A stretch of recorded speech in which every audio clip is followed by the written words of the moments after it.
जो भी student question bank 2016 का सॉल्यूशन चाहते हैं तो इस वीडियो को अंत तक देख सकते हैं। यहाँ पर आप देख सकते हैं कि मैथमेटिक्स ये क्लास 10th हो गया 2016 और 2016 एनुअल यानी वार्षिक परीक्षा फर्स्ट सिटिंग के सभी ऑब्जेक्टिव का जो है कि आंसर यहाँ पर आप होने वाले हैं। तो देखिए परीक्षा में जो है कि क्वेश्चन बैंक का बहुत ही महत्व होता है। अगर आपने इस वर्ष के क्वेश्चन को देख लिया तो आपका 5 मार्क्स जो है कि गारंटी के साथ जो है कि आपका फाइनल हो जाएगा। और क्वेश्चन बैंक से जो है कि अगर आपने सभी वर्षों का जो है कि क्वेश्चन बैंक का तैयारी कर लिया तो आपको 400 से अधिक मार्क आएगा, क्योंकि सभी वर्षों की क्वेश्चन बैंक से 80% जो है कि सवाल रहते हैं।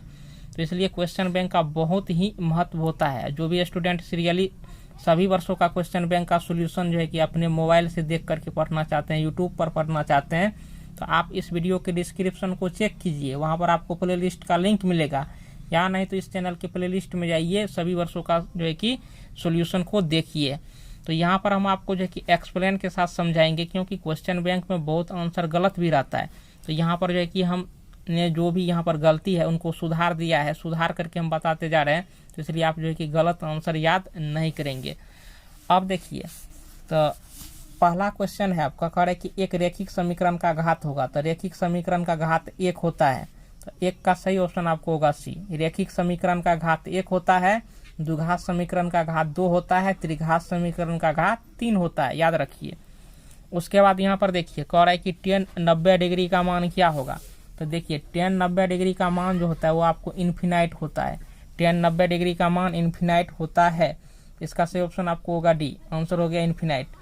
अब कह रहा है कि बिंदु 4-3 ये है कि किस चतुर्थांश में। तो देखिए चतुर्थांश क्वाड्रेंट पूछ रहा है, तो यानी यहाँ पर y का मान नेगेटिव। तो y का मान नेगेटिव किस क्वाड्रेंट में होता है, तो याद रखिए 4th क्वाड्रेंट में y का मान नेगेटिव होता है। तो ऑप्शन होगा डी, चतुर्थ। कह रहा है कि वृत्त के केंद्र पर बना कोण होगा। तो देखिए वृत्त के केंद्र पर कितना डिग्री का कोण बनता है, तो वृत्त के केंद्र पर 360 डिग्री का कोण बनता है। अब देखिए अगला क्वेश्चन क्या है, तो कह रहा है कि 3, 5, 2, 5, 7, 5, 8, 5 का बहुलक होगा। तो जो संख्या बहुलक मतलब क्या, बहुत, जो संख्या बहुत बार होता है आता है वही बहुलक होता है। तो देखिए 5 जो है कि सबसे अधिक बार आ रहा है, 5 सबसे अधिक बार आ रहा है, तो इसलिए 5 इसका क्या होगा बहुलक। ऐसा नहीं कि एकदम 8 मार देना है सबसे अधिक है। तो बहुलक मतलब जो संख्या बहुत बार आता है, तो 5 सबसे अधिक बार आ रहा है, आप लोग देखिए। उसके बाद कह रहा है कि त्रिभुज ABC में AB एवं AC के मध्य बिंदु D एवं E इस प्रकार है कि DE समांतर BC और तथा BC का मान 8 सेंटीमीटर है, तो DE का मान क्या होगा। तो अब देखिए DE का मान पूछ रहा है, तो BC का जब 8 सेंटीमीटर मान है, देखिए DE जो होता है उसका हाफ होता है। कहने का अर्थ हो गया कि E त्रिभुज ABC है, E त्रिभुज क्या है, ABC है, तो E है D और E, तो कह रहे BC 8 है, तो E 4 सेंटीमीटर होगा, हाफ हो जाता है।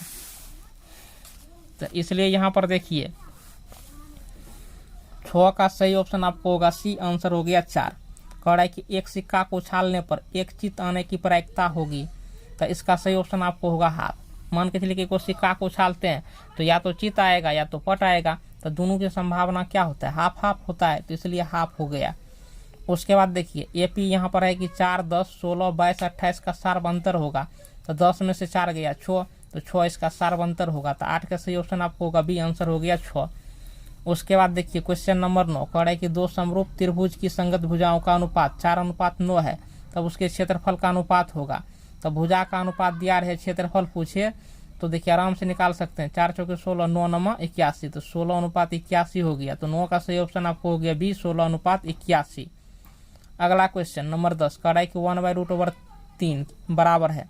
तो 1/√3 जो होता है वो आपको जो tan 30 डिग्री के बराबर होता है। अगला क्वेश्चन कह रहा है कि ax² - bx + c बराबर 0, तो मूलों का योग डैश होता है। तो मूलों का योग जो होता है कि आपको -b/a होता है। तो b का मान यहाँ पर -b है, ये है, तो माइनस क्या हो गया प्लस, तो b/ क्या हो गया a। तो 11 का सही ऑप्शन आपको हो गया b/a। तो 11 का सही ऑप्शन आपको हो गया b/, यहाँ पर जो डॉट डॉट है इसमें b/a भरा जाएगा। क्वेश्चन को देखेंगे। अगला क्वेश्चन देखिए यहाँ पर क्या कह रहा है कि sec² θ - tan² θ का मान होगा।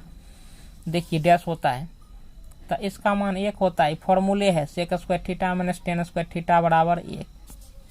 तो इस डॉट डॉट में 1 भरा जाएगा। उसके बाद कह रहा है कि धातु के वलय का क्षेत्रफल pi into r plus r into होता है आर माइनस आर होता है। तो देखिए प्लस आर हो गया, अगर प्लस रहेगा तो माइनस आर लेना है, अगर माइनस पहले दे दिया रे तो आर प्लस आर लेना है। यही चीज ध्यान रखना है। अब देखिए कह रहा है कि मूल बिंदु का निर्देशांक होता है, तो मूल बिंदु का निर्देशांक 0 0 होता है। अब इसका कह रहा है कि माध्य निकालिए। माध्य यहाँ पर आपको 7 दिया है, तो x का मान निकालिए। तो आराम से निकाल सकते हैं। तो कैसे निकालेंगे देखिए, निकाल लेते हैं। आपको संख्या दिया है 1 4 x 5 12। इनका जो माध्य है वो आपको है 7 है। तो देखिए, तो माध्य निकालने के लिए सब संख्या को जोड़ देते हैं, उतना से भाग देते हैं। तो 1 जोड़ 4 जोड़ x जोड़ 5 जोड़ 12, 1 2 3 4 5, तो 5 से भाग देंगे बराबर क्या हो गया 7। तो गुना करेंगे तो 7 5 35, तो 4 1 5, 5 5 10 12 22। तो 22 जोड़ x बराबर क्या हो गया 35। तो x बराबर क्या होगा 35 माइनस 22, तो मतलब आपको हो गया 13। तो x का मान हो गया 13। तो यहाँ पर आपने देख लिया है x का मान 13 निकल गया है। तो डॉट डॉट में आपको 13 भरा जाएगा। वही आंसर में भी आपको दिया है 13। करेक्ट किसी असंभव घटना ए की प्रायिकता पी बराबर जो है कि डॉट डॉट। तो देखिए असंभव घटना की प्रायिकता जो है कि 0 होती है और निश्चित घटना की प्रायिकता 1 होती है। तो असंभव है तो यहाँ पर 0 होगा। करेक्ट किसी बाह्य बिंदु से वृत्त पर खींची गई स्पर्श रेखा की लंबाई तो बराबर होती है, याद रखिए बराबर होती है। उसके बाद करेक्ट किसी द्विघात समीकरण के विवेचक 0 हो तब दोनों मूल जो है कि क्या होगा तब बराबर होता है, समान होता है। विवेचक 0 होने पर दोनों मूल समान होता है। फिर कह रहा है कि बिंदु 2 4 और 0 0 को जोड़ने वाली रेखा के मध्य बिंदु के निर्देशांक है। तो देखिए मध्य बिंदु के निर्देशांक तो 2 में 0 जोड़ेंगे, 2 हो गया, 2 से भाग देना है, 2 को संख्या को जोड़े हैं इसलिए 2 से भाग, तो 1 हो गया। 4 में 0 जोड़ेंगे तो 4 हो गया, 2 से भाग देंगे तो 2, तो 1 और 2 इसका मध्य बिंदु का निर्देशांक होगा। फिर कह रहा है कि 3 जोड़ 2 रूट ओवर 5 एक डैश संख्या है।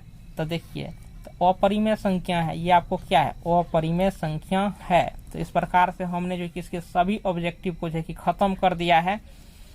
इसी प्रकार से जो है कि आपको सभी वर्षों का देखना है ऑब्जेक्टिव को, तो इस चैनल को निश्चित रूप से सब्सक्राइब कर लीजिए।